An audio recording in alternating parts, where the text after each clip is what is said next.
let's bring you the news update. We begin in the nation's capital, Abuja, where the Nigerian military says troops of Operation Hadinkai have killed 36 Boko Haram terrorists and rescued about 130 persons within the last 2 weeks. The military also arrested 2 persons suspected to be collaborators with terrorists. Sifon Essien has details. Security forces continue to decimate terrorists in a renewed offensive across the country. In the last 2 weeks, troops in the northeast have killed 36 insurgents. Of significance was the neutralization of 2 key Boko Haram terrorists and Islamic State of West African Province commander on the 12th and 19th September 2022, identified as Abu Siyawa and Abu Abada at Parisu and Shiruru general area in Sambisa Forest, respectively. Consequently, within the period under review, troops neutralized 36 terrorists, rescued 130 civilians, and arrested 64 suspected Boko Haram terrorists. In Kaduna, 2 persons were arrested in connection with terrorism financing. On 15 September 2022, troops arrested 2 suspected terrorist collaborators at Access Bank, PZ branch in Zaria local government area of Kaduna State, while trying to withdraw the sum of 14 million naira deposited in the account by Alhaji Abubakar, a suspected terrorist financier. The federal government has stepped up efforts against terrorism financing in the country. Recently, the Department of State Services brought together experts to chart a new course against money laundering and terrorism financing. The arrest by the troops may just be the outcome of the renewed cooperation. Sifon Essien, TVC News, Abuja. Away from that, let's tell you that the Independent Corrupt Practices and Other Related Offences Commission says it has tracked 6 billion naira worth of projects padded in the 2022 budget. The anti-graft agency made the disclosure at a capacity building workshop on corruption as a threat to security for members of the House Committee on Anti-Corruption. National Assembly correspondent Joke Adisa has details. The current administration has made the fight against corruption one of its cardinal objectives, with some remarkable achievements and setbacks.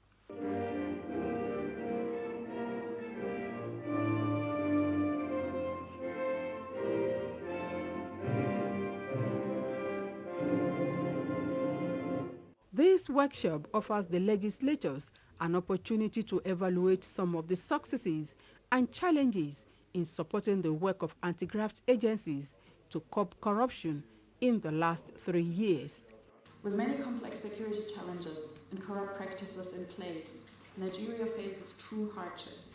Corruption impact on the effectiveness of security institutions is often detrimental and can threaten peace and breed instability. Indeed, many studies have documented the negative effects of corruption on development, economic growth, and democracy.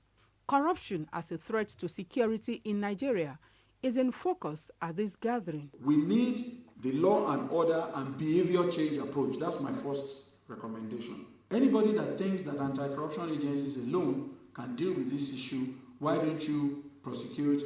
It won't work. The consequences of corruption in our national life. It denies us of development. It denies us of a promising future. When National Assembly members carry out constituency projects, they do that from the statutorily, provided, funds.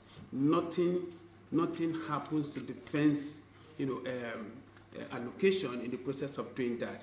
The military responds to this class of thought. All of us as Nigerians are required to demonstrate enough commitment by enlisting as soldiers of anti-corruption and work decisively with one purpose: to completely eradicate corruption in all forms from our nation for the betterment of all. The end goal of the 2-day capacity building workshop for the lawmakers is to be able to draft anti-corruption legislations that will further entrench the fight against graft and set Nigeria on a clear-cut path of a redefined nation. Joke Edsa, TVC News, Abuja. The United Commercial Keke-Napep and Motorcycle Riders Association of Nigeria has given the Lagos State government a 21-day ultimatum to release its arrested members and hand over impounded motorcycles to those concerned. The association is also threatening to stage a massive protest which will shut down the Lagos transportation system if the state government refuses to listen to their voice. Helena Samede Akings has details. Public intracity transport system paved way for the rise of motorcycles and tricycles as a means of public transportation in Nigeria. It is commonly patronized by the populace because of the advantages it has over taxis and buses. Due to the current security concerns in the country, the Lagos State government has banned the use of motorcycles and tricycles in the state. It has advised residents to assess opportunities provided in the agriculture and empowerment programs of the states. The state has continued to seize and arrest passengers and riders as an enforcement of the ban. This decision has not gone down well with these stakeholders. They have decided to distort the activities in the state if the government does not release its members and their bikes.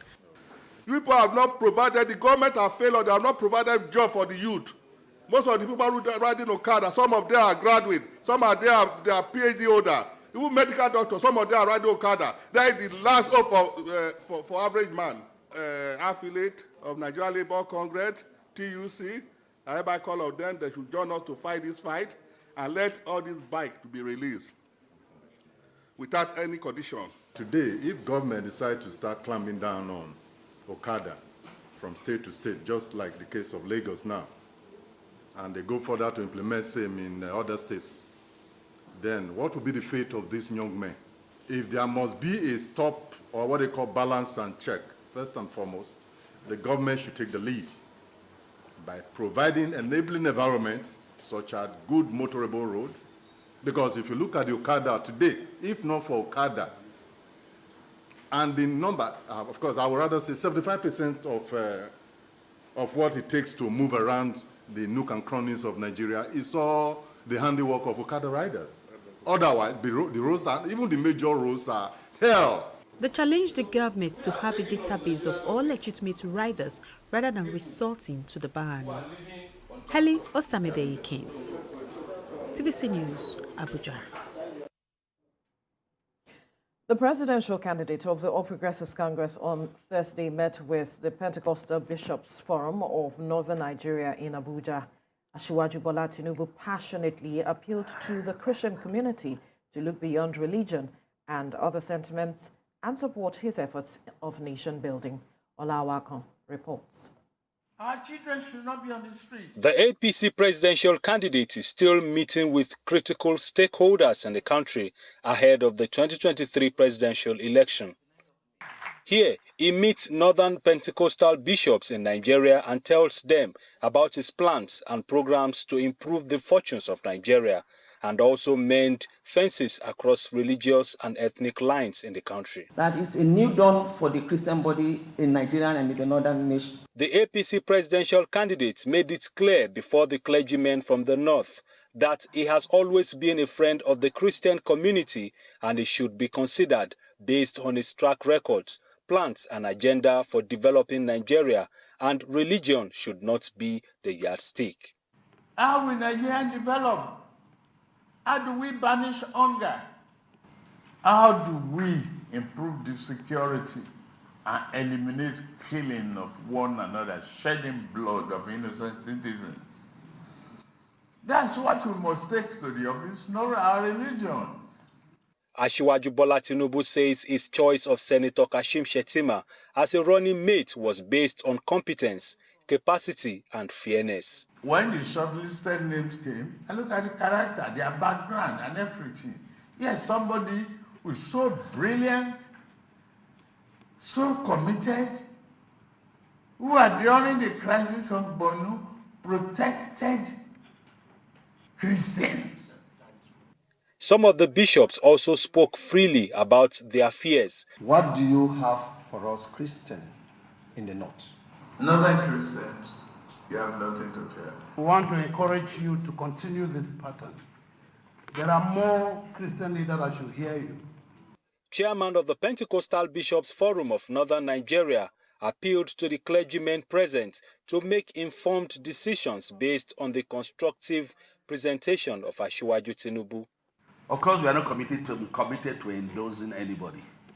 But we ask your conscience, and from what you have heard, and from the explanation that they have given to us, to make your own judgment. As the countdown to the start of campaigns continue, the APC presidential candidate is working round the clock and talking to the people and their representatives, and also listening to their needs, expectations and aspirations as he solicits their votes at the polls. Ola Awakon, TVC News, Abuja.